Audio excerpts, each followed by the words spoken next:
이 세상은 밭이다. 예수님은 유월절에 한 알에 밀리 씨앗으로 죽어 초실절에 첫 열매로 부활하여 40일 후에 천국 곳간에 들어갑니다. 그리고 10일 후에 오순절 마가다락방에 모인 120명의 제자들이 처음 익은 열매라고 성령께서 불로 인을 치십니다. 내 거다 이 말이에요. 하나님이 이 성령의 처음 익은 열매를 받은 120명의 제자들이 모든 성도들이 다 한 것이 아닙니다.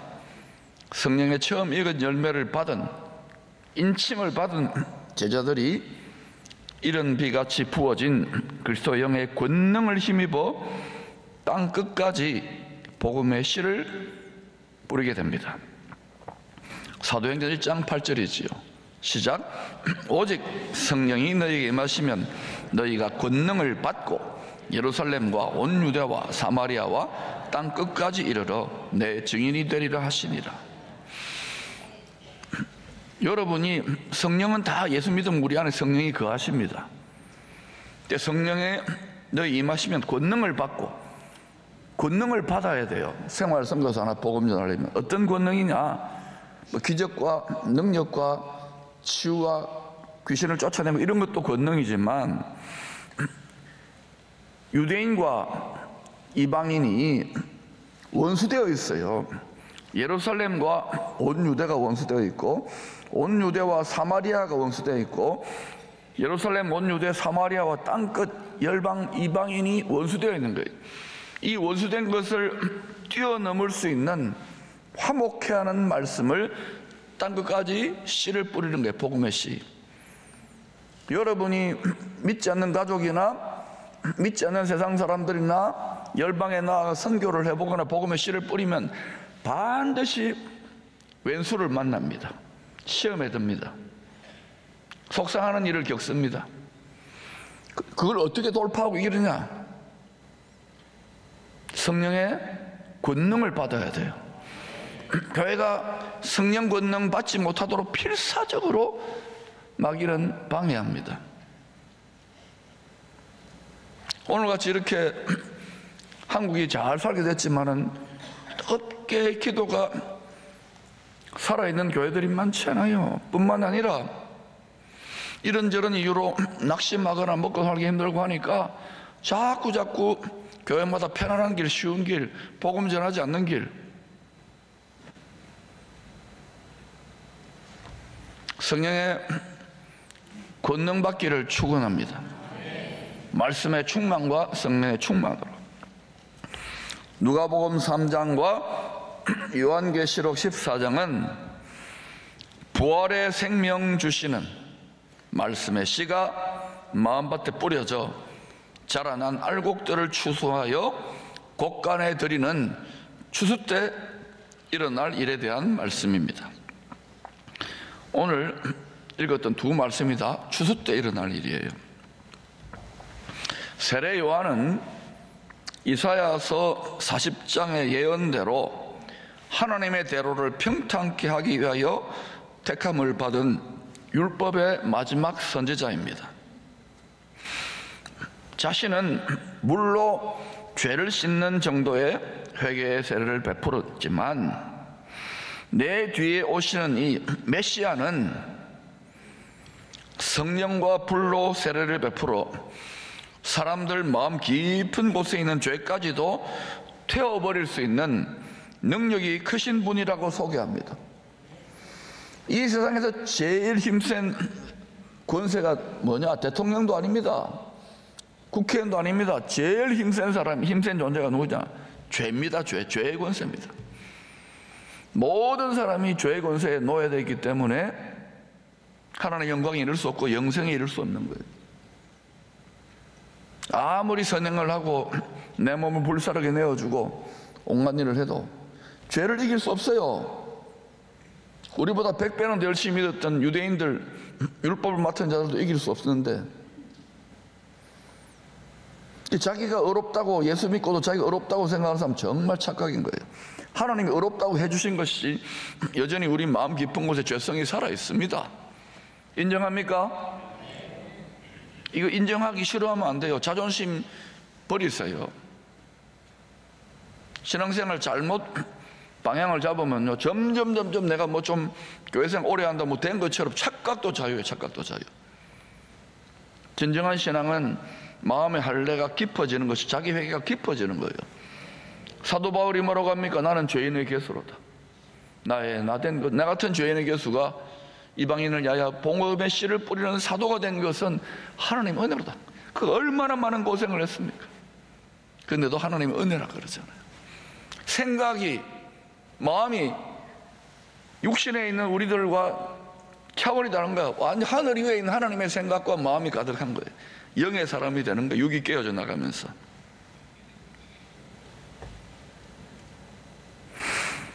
우리가 나이가 자꾸 들어보세요.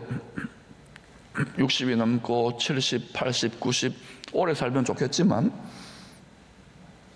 육체에 의지할 거 없어요. 인생이 별 거 없는 거예요. 풀의 꽃과 같아요. 젊었을 때 뭐 이렇게 저렇게 많이 즐기고 벌고 출세하고 명예를 떨치지만 모든 사람들이 그 길로 갑니다. 그래서 젊었을 때, 어릴 때부터 주의 말씀을 즐거워하고 이 멍에를, 말씀에 순종하는 게 멍에예요. 그 멍에를 즐겨질 수 있기를 축복합니다. 그런 사람들이 미련해 보인다고요. 천만의 말씀. 인생 후반전 삶을 마무리할 때 보면은요, 내 영혼에 수고한 것을, 그 열매를 거두게 됩니다.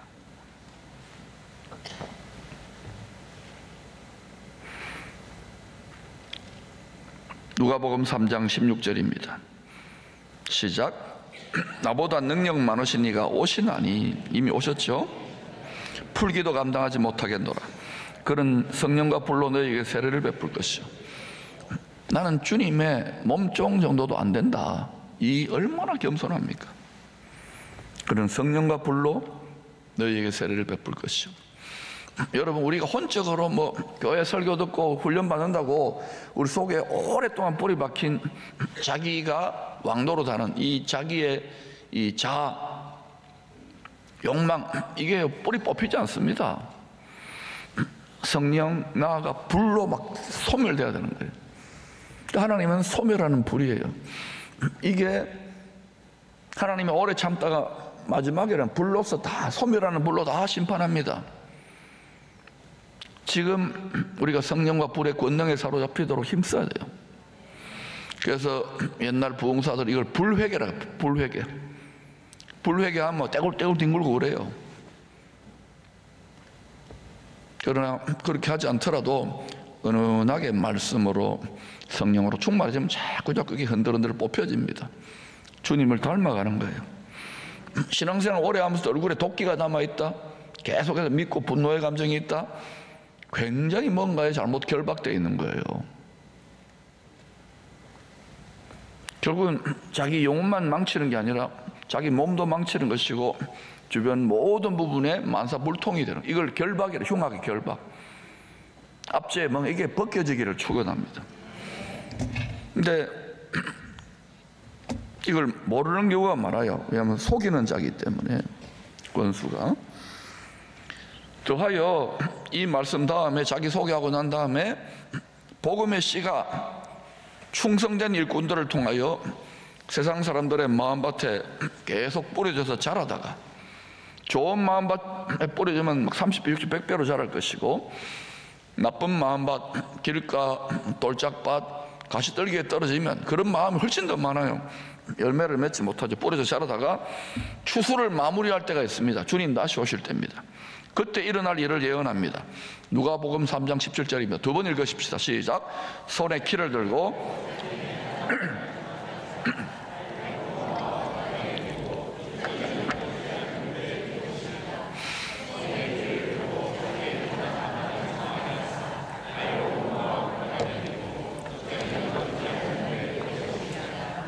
아멘. 손에 키를 누가 잡고 있어요? 예수님이. 자기의 타당마당, 이 세상을 말합니다. 이 세상이 밭이잖아요. 추수할 때는 다 베어내니까 타작마당이 되는 거예요. 당연하죠. 이 가을 농사하는 거 보면 알잖아요. 누구의 타작마당? 자기의, 예수님의 타작, 하나님의 타작마당이에요. 이 세상이 누구 거라고요? 내 거. 전부 다 만물이 주에게서 나왔어요. 이거를 알고 내 것을 하나님의 것으로 드리는 거 훈련을 하는 게 헌신이요 헌금이요 다 그런 거 헌물이고, 이게 즐거운 마음으로 드려지면서부터 여러분 풍요가 시작돼요. 영혼의 풍요와 삶의 풍요. 희한하게 잘 되어져요. 그런데 여러분이 잘 보세요. 열심히 믿는다는 분들이나 세상의 사람들, 세상 사람은 더 하죠. 막 악다구니를 하나라도 더 취하려고 그러잖아요. 그죠? 그러니 욕심이 잉태한 죄를 낳고, 결국 깊이 들어가 보면 신앙생활은 뭡니까? 모든 종교도 비슷하게 하지만은 욕심을 죽이라, 뭐 마음을 비우라, 욕심 때문에. 그런데 그게 비워집니까? 욕심이 죽여집니까? 성령의 불로 뿌리가 뽑혀야 되는 거예요. 이걸 성령의 불칼로 마음이 할례된다고 하는 거예요. 여러분, 자원하여 한꺼번에 뭐 기적같이 드라마틱하게 일어나는 거 있지만 날마다 조금 이렇게 주님을 닮아가는 그런 내 내면을 수술해 가시기를 축원합니다. 그게 제일 지름길이 뭐냐? 말씀을 늘 주야로 우물우물 소가 여물을 먹듯이 날마다 묵상하세요. 핸드폰만 들여다보지 말고 자연 속에 산책하면서, 또 운동 시간이 부족하면 운동하면서 늘 말씀을 우물우물 심으세요. 차 속에서는. 그것이, 그 말씀을 지키려고 하는 것이 우리 인생을 지켜줍니다.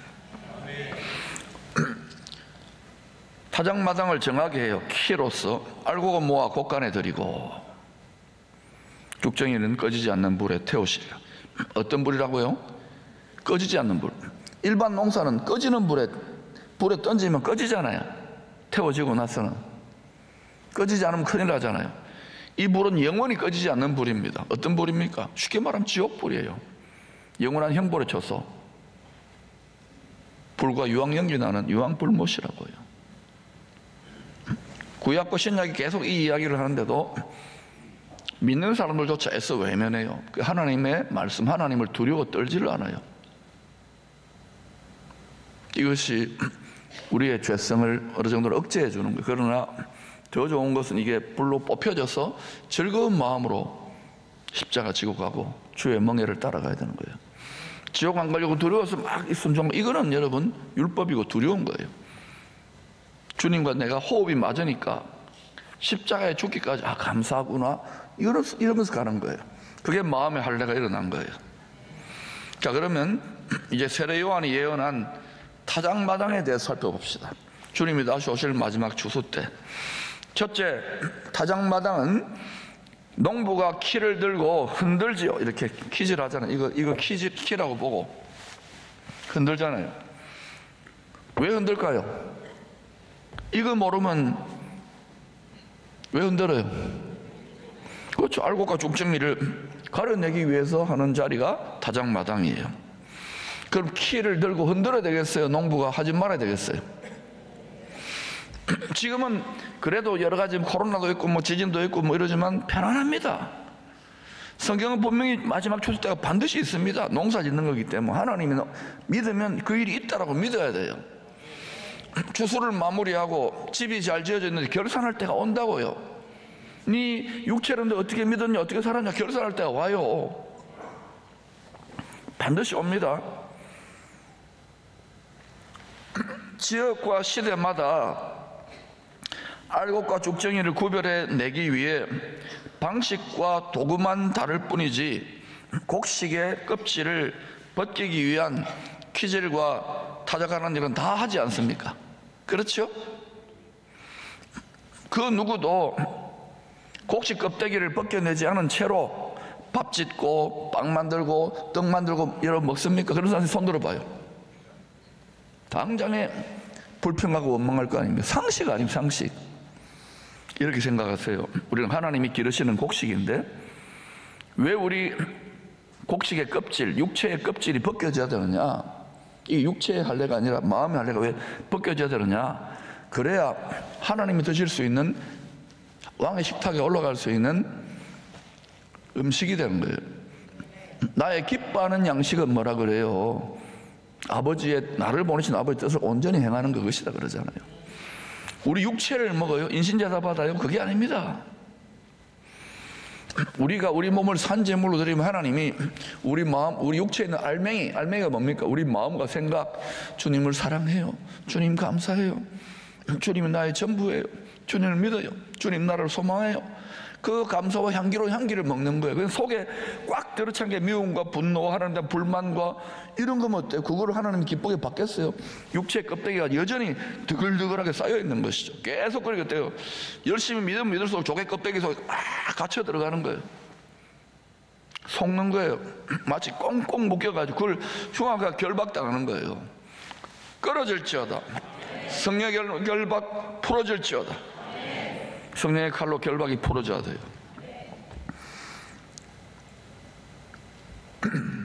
누가복음 22장에서 예수님이 자신을 십자가에 희생된 제물로 드리기 전에 제자들과 마지막 유월절 만찬을 합니다. 온 세상 죄를 지신 하나님의 어린 양으로 대신 속죄하는 피를 흘리신 그 깊은 뜻을 기념하는 유월절 성만찬을 행한 그 직후에, 우리로 말하면 주일 예배 드린 직후에, 또는 어떤 큰 부흥회한 직후에, 제자들은 직후에 바로 제자들은 누가 큰지 서로 다투었어요. 시기 질투하면서. 이것이요, 주님 십자가의 깊은 의미를 모르는 믿는 우리들의 모습이기도 합니다. 진짜 신앙생활은 여러분, 내 육체와 함께, 예수님 육체가 못 바뀌었잖아요. 내 육체와 함께, 육체를 따라 육체를 죽인다는 게 아닙니다. 내 육체와 함께 정욕과, 육체의 정욕과 탐심을, 생각을 못 박는 것부터 진짜 신앙생활, 성령의 강물이 흐르는 거예요. 이게 되지 않고 천년을 여러분이 교회 생활을 해보세요. 계속 육체와 바르는 세상이고 기독교 신앙 비나이다. 그렇게 처음에는 좀 좋지요. 여러 가지 문화 행사도 있고 성탄절도 있고 추수감사절 때 떡도 주고, 전혀 여러분 신앙의 내면이 성장이 안 되는 거예요. 자기는 철석까지 교회 오래 다니니까 알곡이지, 나는 최고로 잘 믿지. 천만의 말씀이 옳시다. 성경을 여러 번 깊이 정직하게 거울로 보란 말입니다.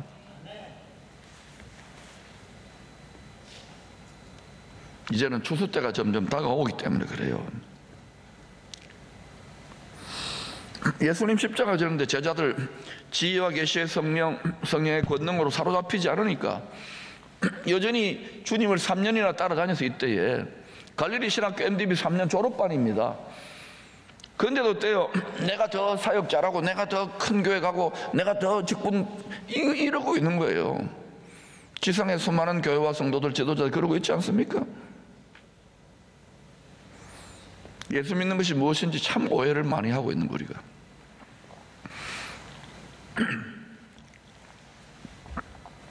이때 주님은 수제자 베드로가 사탄에게 집중적으로 시험당할 것을 예언합니다. 베드로를 대표 선수로 말한 거예요. 시몬아, 보라, 사탄이 밀가부르듯 하려고 요구하였으나. 곡식을 까부른다는 이 밀가부르이라는 이 헬라어 단어는 시나이조입니다. 시나이조, 따라 시나이조. 그래서 귀신 씨나락 까먹는 소리 하지 말라는 거예요. 헬라어입니다, 이게. 이 조크가 오늘 이부상부터 해야 되겠어요. 왜 요즘 교회 학교가 무너집니까? 아이들이 다 핸드폰과 세상 교육에 온통 빠져버리니까.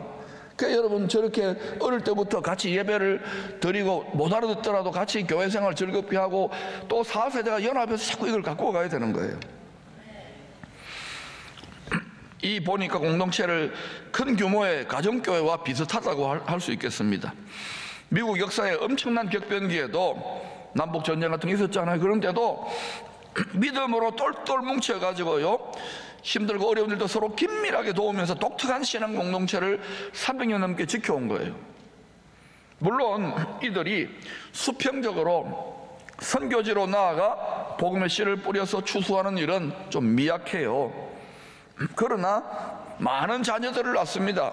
그래서 가정에서 부모가, 어른들이, 할아버지 할머니들이 말씀과 기도로 자녀들을, 손주들을 양육하는 이 수직적 복음의 세대 개성에서는 배울 부분이 참 많다고 생각했습니다. 아, 이게 아미시의 힘이구나. 이거 우리 배워야 되겠구나. 여러분, 신앙의 자유를 찾아 아메리카 신대륙에 정착한 소수의 아미시들, 뭐 몇백 명도 안 됐을 거예요. 300년이 지난 지금은요, 대대로 특별히 수직적 복음의 세대 개성을 통하여 점점 성장해서요, 약 50만 명에 이르고 있답니다. 기쁨의 교회는 복음의 씨가 뿌려진 4세대의 곡식들이 자라가고 있는 하나님의 밭입니다.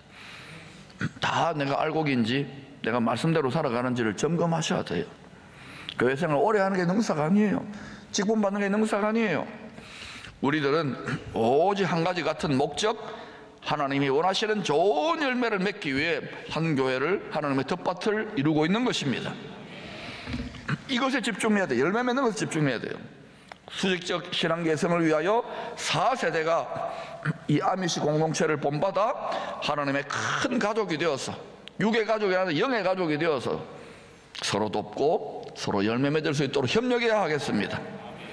더하여서 4세대가 힘을 합쳐 우리는 교회 담장을 넘어 주님의 지상명령 받았잖아요. 수평적으로 복음의 씨를 온 세상의 밭에 뿌리는 일에도 적극적으로 서로 협력해야 될 줄로 믿습니다.